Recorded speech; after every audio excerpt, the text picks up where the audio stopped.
Hey guys, how are you? So I promised you that I would share what make space means for me, and I was going to do it this morning, but I got a little sidetracked. So I want to explain like the origins of this. But first, make space is like a New Year's resolution for me.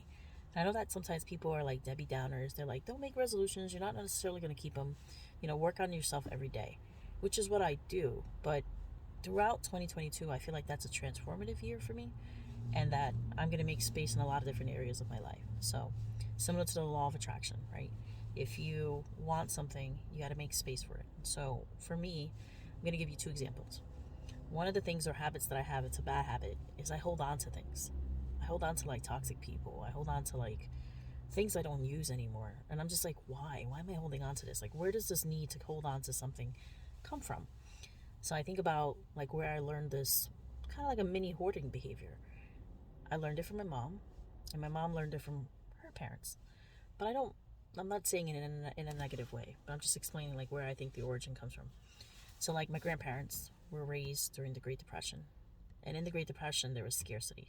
So, when you had something, you held on to it because there might be a time when you needed it, or you wouldn't have access to it again or ever, or you couldn't get it yourself. So, you kept it. And then my parents kind of did the same thing. Like, they always held on to things thinking that one day they might need it.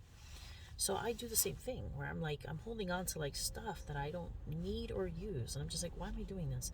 So the example that I give is I have 15 pairs, don't laugh, of Adidas sneakers, right? So I have 15 pairs of sneakers. I only really use three in like rotation. Like the other ones, I'm just like, they're just sitting there. And my philosophy as to why I kept them there is that I was like, all right, well, maybe one day I'll paint the house and I'll need like one of these older pairs of sneakers that I don't care about. That if paint got on them, I could just get rid of the sneakers at that time. The thing is that A, I'm probably not going to paint my own house myself. I'm probably going to hire someone to do that. So I'm never going to be in that situation where I'm going to need those extra pair of sneakers. Even though in my brain it's like saying, all right, keep them because you might need them in this case. But then that case never shows up. So I think I've learned that from my mother, who learned it from her grandparents about holding on to things just in case you needed them. So I'm like, no, I don't need these things. So one of my goals in 2022 is really getting to a place where I feel like I only really need certain things, and those are the things that I'm going to have access to. And that's it. I'm going to make space for that. So everything that, every time that I get a little anxiety about getting rid of stuff, I'm just going to say, make space. You don't need it, you don't need it. You don't need it, you don't use it. Just make the space for it. And it's very similar to the law of attraction. If you want something bad enough, you got to create a lifestyle that invites that thing that you want bad enough to come into your life. So it's not just like things either. It's like what you want for yourself. Like if you want a significant other, if you want a better business, if you want to lose weight, you got to make space for it. So like in my refrigerator, I know that I got to get rid of all the things that are tempting and unhealthy for me. And I got to make space for the healthier options if I want to lose a little bit of weight.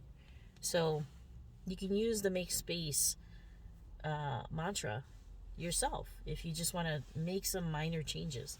It doesn't have to be a very specific New Year's resolution. It could just be like every time that you feel anxiety about doing something that is going against your conditioning. My conditioning is to hold on to things. I could just say I'm going to make space for it. If I need it, I need it. If I don't need it, I'll get it again. So it's hard for me because I learned it from mom. I love my mother, of course, and she means well. She meant well, um, but I learned that from her. So I have all these things that I don't need that I should just get rid of, and that includes getting rid of like toxic people in your life. Like sometimes you gotta make space for new invites, new friendships, new hobbies. So you get rid of some of the things that are not serving you anymore. So a lot of different things that you can make space for, whether it's clutter,